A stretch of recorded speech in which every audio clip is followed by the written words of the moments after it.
Narito na ang balita mula sa GMA Integrated News. Posibleng may bawas presyo sa mga produktong petrolyo sa susunod na linggo. Ayon yan sa Department of Energy batay sa ulat ng GMA News Online. 1 peso hanggang 1 peso and 20 centavos ang posibleng rollback sa kada litro ng diesel, 70 hanggang 90 centavos sa gasolina, habang 90 centavos hanggang 1 peso naman sa kerosene. Sakaling ipatupad, yan ang magiging ikatlong oil price rollback ngayong taon.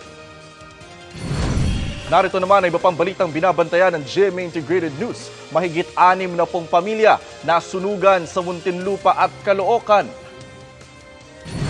Sa Super Radyo DZBB, search and retrieval operations sa landslide sa Maco, Davao de Oro, kung saan mahigit 70 ang nasawi, itinigil na.